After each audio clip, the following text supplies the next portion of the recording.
Head Hall of Fame. Right now, this building is called the Mart, and it's a high-tech center. We've got Motorola Mobility is here, Tech Incubator 1871, Yelp. Still some design elements in there, but a lot of high-tech companies have moved into this building.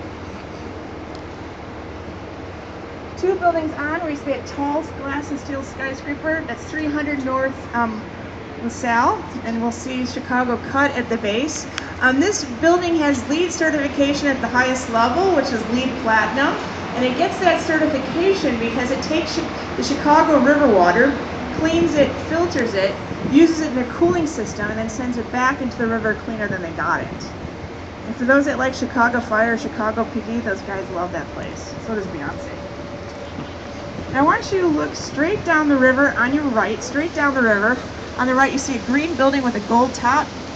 That is the Hard Rock Hotel today, but when it was finished in 1929 for the carbon carbide building, they made dry cell batteries. It was designed by Burnham's two sons. And the story on this building is the developer said, "Hey, what's my building going to look like?" And the story is one of the brothers picked up a bottle of champagne and said, "How about this?" Which I think is so funny because it's during Prohibition. But unlike a bottle of champagne, the gold on that building is real gold. And that's green as terracotta. Over on your left, this red warehouse building is from 1914, designed by George Nimitz for a warehouse, grocery warehouse. Now it's mixed use. A lot of Chicagoans get kind of freaked out about this building. It used to be our we've got traffic ticket court in town. And it has a clock on the top because back then a lot of people didn't have wristwatches to let you know if you were on time for work or not. And over on your left, where you see those corncob type buildings, and an iconic Chicago building, this is Marina City, designed by Bertrand Goldberg. He's the gentleman from the South Branch that gave us that River City. He wanted people to move downtown. So this building is from 20 years earlier. It started in 1959 to 1967. Oh, yeah. It's two residential towers, but it has everything you need in this complex for live, work, and play. There was a bowling alley, theater, skating rink. Bertrand Goldberg equated these towers into trees where the central core was the trunk, the floor plates were the branches, and where you see those balconies, those are the petals. That was very organic. And of course, we got everybody in the boat too, so that came with the marina. Now, if you look at the parking garage, look at how nicely all those cars are parked. So if you want to park your car here, you have to use a valet. And if you want to know why, Google later, car flies into Chicago River. You don't know why. But when this opened up in the 1960s, extremely popular apartments for the middle class. Now they're condos, very, very popular. And I have a friend in this building, and he said if you have the original 1960s everything, it's worth more than something that's renovated. And the black building next to it, appropriately, is from Bertrand Goldberg's teacher, Mies van der Rohe. This is the AMA Plaza.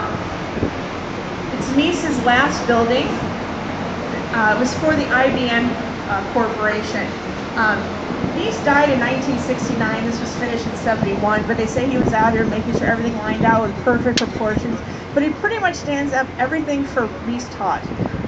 The simple box, no ornamentation, flat roof. It's about the space it embraces, not the weight it takes up. Totally Mies van der Rohe. Okay, so to be a docent for the Chicago Architecture Foundation, we have to go through training. We have to learn 120 buildings, name, architect, year. That's a lot of buildings. So it is helpful when the developer puts his name on the building. That's one less I have to memorize. So over on your left is the second tallest building in Chicago. This is the Trump Tower, an international hotel. It's 2009. I want you to notice these external columns because I talked about them earlier on the tour. You see a lot of steel and glass, but it's actually a reinforced concrete building. I just love the beautiful lines of this building. We'll talk about it later on this tour. Now I'm looking at the Wrigley building. It looks like we have 23 minutes left of this tour, and if you listen to Captain Jennifer, she locks the bathrooms the last 10 minutes. So I'm giving a heads up, 13 minutes to use the bathroom. Love this Wrigley building. Charles Berry, the chief architect, used 6 colors of terracotta with a creamy white at the bottom to a blue white on the top. And right behind it is the Tribune Tower. The Tribune Tower was finished in 1925, designed by Howells and Hood. This building is the result of a design competition in 1922 to design the most beautiful office building in the world. They had over 200 submissions from over 20 countries, but Howells and Hood, they were New Yorkers, they did their research. And they knew that Colonel McCormick, the owner of the Chicago Tribune, loved Gothic architecture. So what he did is they took a rectangular office building and topped it with a Gothic cathedral. That cathedral is based on the Butter Tower in Rouen, France. And those little elbows coming out, those are called flying buttresses, and for a cathedral they would be structural, but these are just decorative. Howells and Hood won an equivalent of $1 million in today's dollars. It was $50,000. So we're going back under the Michigan Avenue Bridge. I want to point out the Fidelity building that I talked about earlier on this cruise when I introduced mid-century modernism. So the lead architect of record for this building is Bruce Graham. But it was really designed by 2 women, Pat Swan and Natalie Griffin Dubois on your left side with Fidelity. They never got credit in their lifetime, so I love to give them credit today. So Pat Swan and Natalie Dubois. Now if we go down 2 more buildings where you see that soaring verticality with the NBC Peacock, this is the NBC Tower, finished in 1989, designed by Adrian Smith when he was with Skidmore, Owings & Merrill. Now New Yorkers, I know it looks a lot like your 30 Rock, your NBC Tower, and then if you look at those elbows on the side, those flying buttresses, which are structural, that's an homage to Raymond Hood, who designed the Tribune Tower and 30 Rock, the Rockefeller Center in New York. So Adrian Smith called this his heritage style. It's from 1989. I always think it's interesting that an architect, this is what Adrian Smith built, designed it for 1989, and then he went on to design the Trump Tower, and then later the Burj Khalifa, which is currently the tallest building in the world in Dubai. Very tall building. You take 2 Trump Towers, put them on top, it's taller than that. I always think it's interesting to see how design styles change for architects over the years. So remember in the beginning I said all this is landfill? Well, over on the left-hand side, where you see the Sheridan, that area is called River East. It's a neighborhood from 1980, designed by Skidmore, Owings & Merrill, having everything you need to live. You got apartments, condos, grocery stores, restaurants, hotels, anything you live, work, and play. But this land, right where you see the Sheridan, was acquired by our first mayor, Mayor Ogden. He knew that the Port of Chicago, being at the mouth of the river, very valuable land because this is a very busy port. So he hired an attorney to go down to Springfield, Illinois, which is our state capital, to go schmooze the politicians to get this land at a good deal. Well, this lawyer kind of failed miserably in politics, and he needed a job, so he got into commercial real estate to help pay the bills for his young family. This lawyer must have did a really good job because this land stayed in the Ogden family until the 20th century, until the cities that they were going to reclaim it, because it was docks and factories. They weren't really doing anything with the land. But that lawyer did a really good job. His name, by the way, was Abraham Lincoln. So.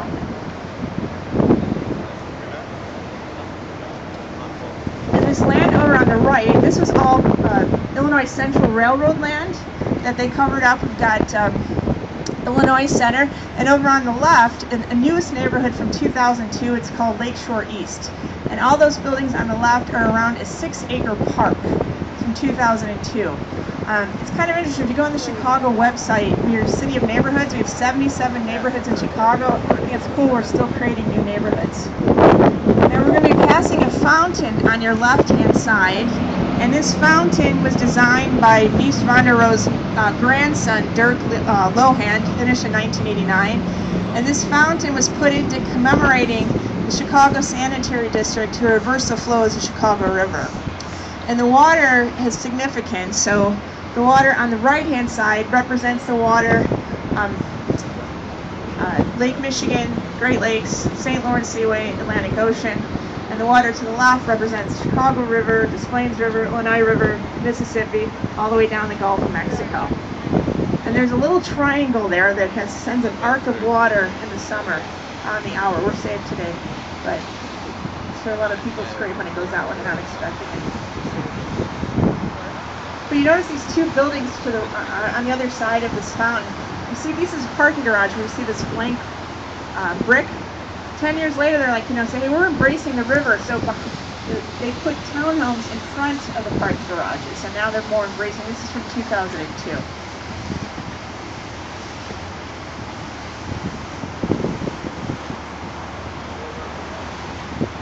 So that bridge in front of us is Lakeshore Drive Bridge. That's the road that goes all along the lake. And over on your left-hand side, we're starting to see this black cloverleaf building. That building's built on the other side of Lakeshore Drive. It was finished in 1968. People ask all the time, how did that building get on the other side of Lakeshore Drive? I thought you had this Lakeshore agreement that you couldn't build any private properties. The answer is right.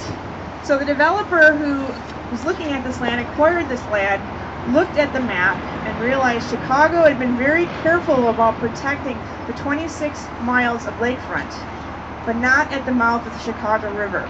They wanted to be loosey-goosey with that area in case they wanted to widen the harbor in later years. They didn't want to be bogged down by legal issues.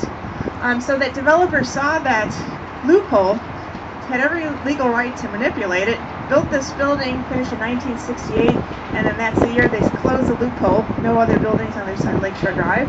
This is called Lake Point Tower. It was finished in 68, designed by two of Mises' students, Schipperite and Heinrich. They were Misesian, they knew steel and glass, but they didn't do the box.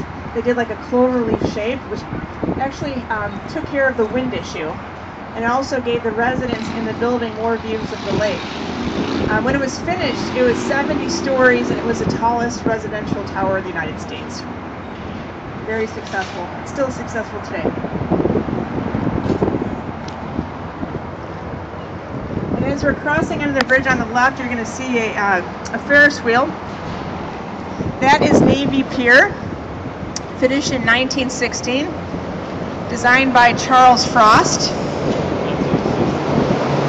This was part of the Chicago plan of 1909. Daniel Burnham wanted to put 4 piers on the lake to take off some of the very busy traffic on the Chicago River to unload passengers and freight. But in the 1930s, most people coming to Chicago were coming via train, not via ship. So it became a very tired pier. Then in World War II, the Navy took it over for pilot training. The first, George Bush had his pilot training on this bridge. Or on this pier, excuse me, and then after the war, the GI Bill, the University of Illinois built a campus on this pier. They kind of joked and called it Harvard on the rocks. And then in 1965, the University of Illinois built a permanent building campus just west of the loop. And then in the 1990s, the city turned it into one big giant playground. We've got the Shakespeare Theater, we've got the Children's Museum, we've got our beloved Ferris wheel. And the first Ferris wheel was in Chicago at the World Columbian Exposition of 1893. Great book to read is Devil in the White City. Totally recommend that one. Eric Larson. So Daniel Burnham is the head chief architect of the fair. The fair right before here, this one in 1893, was in Paris, where they had the Eiffel Tower.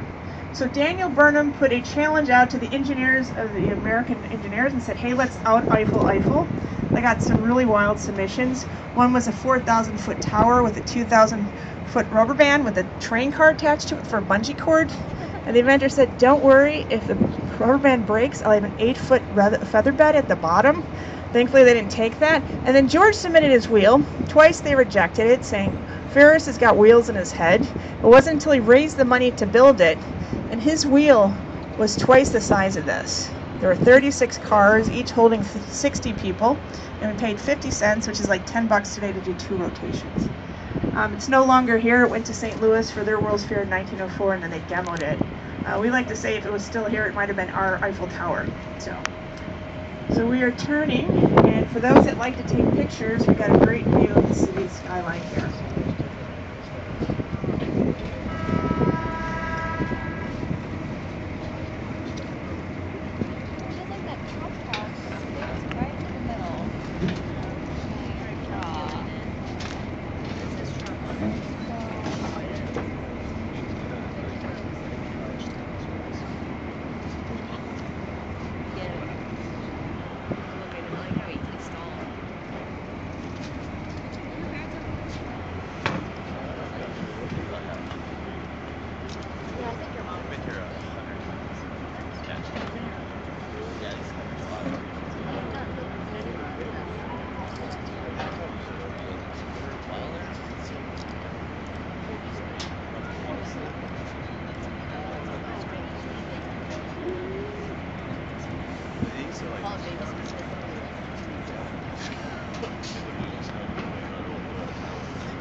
So over on your right is the Chicago lock. That is put here because we were sued and we lost that one, unlike the St. Louis. So our neighbors on Lake Michigan weren't very happy that we were draining lake water to flush the Chicago River. They're afraid that we're going to lose their drinking water. So they sued us, and we were required in the 1930s to put this lock because the lake is actually 4 feet taller, or excuse me, higher. And so what you do is you bring your boat in, they open up the lock. The water has to set. Usually takes 12 to 15 minutes to process, and they open up the other side. 50,000 vessels go through this lock a year. Most of them are pleasure boats.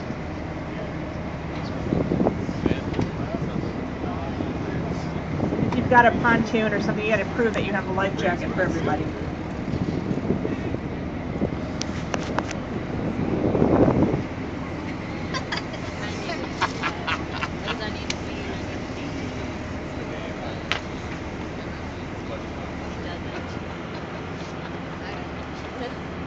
I mean, that's why I want to get photo of the way back.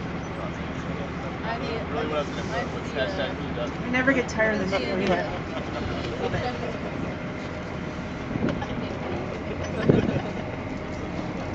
So we're going to talk about the third tallest building in Chicago, and that's the Aon building. So over on your left-hand side, it's white with the windows look like pinstripes. So if you see that building with the wavy balconies, the undulated balconies, look to the left, you see a taller white building with the windows look like pinstripes. This building was finished in 1973, designed by Edward Durrell Stone, and it was originally for the Standard Oil Company of Indiana. And when this building was finished, it was my favorite building on the skyline. It had this beautiful gleaming Carrara marble that would just gleam on the skyline. But what happened was they took this Carrara marble and they cut it way too thin. And 15 years after it was finished, finished in 73, the marble started buckling. And they did studies and they said, hey, this is going to be dangerous. If this marble flies off and go pretty far, it could hurt someone seriously. So they decided to take off all the marble from this building. Very, very expensive. And they decided to reclad it with granite that they got from Mount Airy, North Carolina.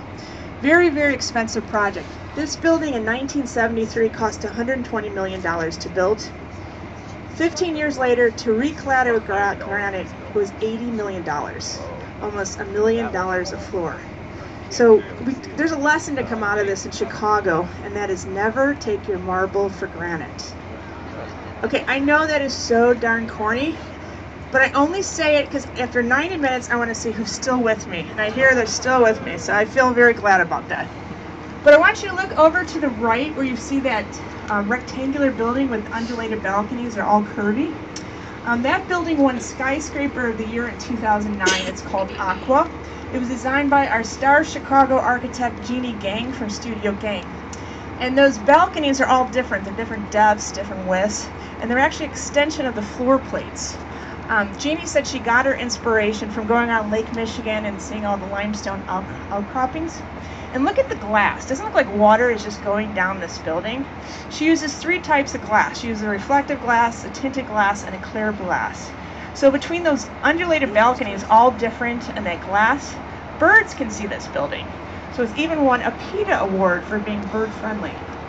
I'd heard Jeannie give a talk about the balconies, and she was hoping they would add a social component, because you could stand on that balcony and see your neighbors and like wave to them across the yard. She was hoping it would add a social component too. So she is designing the building that's going to be right in front of it that is going to knock Aon out of 3rd place for being the tallest. It's called the Vista. You'll see it on the left side. All you'll see now is the cranes, and they're starting to build up. It's probably about 7 stories right now. But this building is called the Vista, designed by Studio Gang. It's going to be luxury condominiums and hotel. And the condos started at $1 million. And before the first shovel was in the ground, they had sold 25%. And I heard an article about 3 weeks ago, it's about 35% more. But when it's finished, it's going to probably mess with the views of the people from Aqua. So, unfortunately. So I want to talk about the Trump Tower again. We can see in the straight ahead on your right. So this was finished in 2009. It was designed by Adrian Smith when he was still with Skidmore, Owings & Merrill. He's in Chicago and he has his own firm here. It's called Smith & Gill, still designing tall buildings. But Adrian Smith said when he got the commission to design this building, he said, what a privilege it was to design a building that was going to stand in the class picture of significant Chicago 20th century architects and buildings. And even though this is a contemporary building, it does have Chicago context. Now you see those silver bands on the building, the bottom one that has Trump's name? That lines up with the cornice of the Wrigley building, that white building we talked about in the beginning. Now the second one lines up with the corncob-shaped buildings in Marina City. And the third one lines up with Mies van der Rohe's AMA IBM building, that the last one he built. That lines up. So it has Chicago context. It also has a structural context. This building is not a bundled tube construction like we saw with the Willis Tower. This is called core and outrigger. And the way that works is the analogy is like, say you and I are skiing. The central core is our torso. Those columns that I pointed out on the external, those are the ski poles. And inside those silver bands are the arms. Thicker at the shoulder, narrow at the wrist, holding onto those ski poles, balancing that building. So this is not a skeletal steel building, it's a reinforced concrete building, which is what all the skyscrapers are going to because it's cheaper than steel, concrete. It's fireproof. Less columns, and you can have more windows. It tends to be the way all these buildings are built, all these tall buildings now, like this reinforced concrete. So over on your left, you see this triangle-shaped building. This is the Swiss Hotel, designed by the lover of sailing, Harry Weiss, finished in 1989. And in 1989, all these buildings on your left weren't here. And he loved this triangle shape because he thought more people would have views of the lake and the river, but that was before all these tall buildings were built, of course. So you never know what's going to happen to your view when you live in Chicago.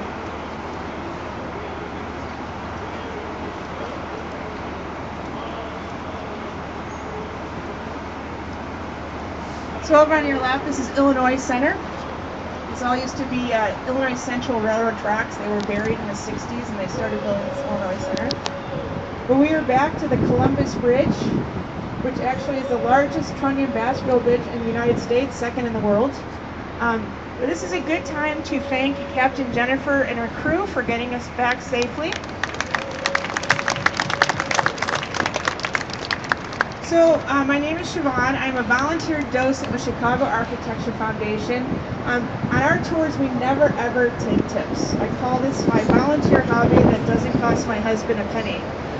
We do this because we love this, but we ask if you liked our tour, please give us a positive shout out on social media, because that's probably how a lot of you got here, is through social media. It just helps. Chicago Architecture Foundation, we have over 85 tours. Besides our river, we have walking tours, bus tours, trolley tours, Segway tours. We even have pub crawl tours for those that are interested in those. Great way to see Chicago, learn more about it. I'm going to end with a quote from Daniel Burnham, who said, "Make no small plans, for they have no magic, disturb men's blood." And as you can see today, Chicago has not made small plans, or still not making small plans, and as far as stirring men's blood, I know for this woman, every time I see that Chicago skyline, it still stirs my blood. Thank you. Thank you. Thank you. I will be on the dock to answer questions. I have to ask you, I feel like a flight attendant when I say this, everybody has to stay seated until the captain gives her okay. Thank you. Enjoy Chicago. Anybody here doing the marathon next weekend? Okay.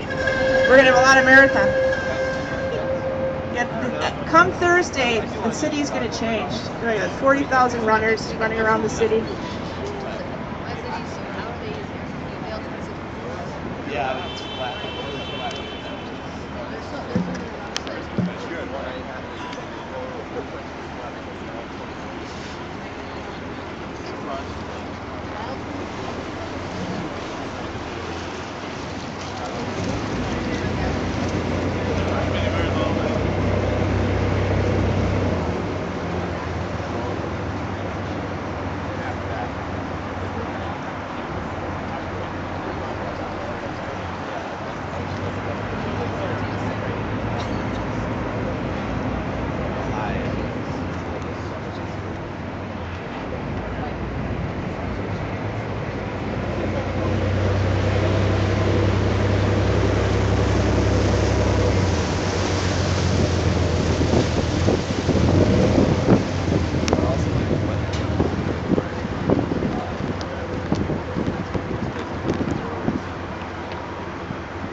Yeah, that was awesome.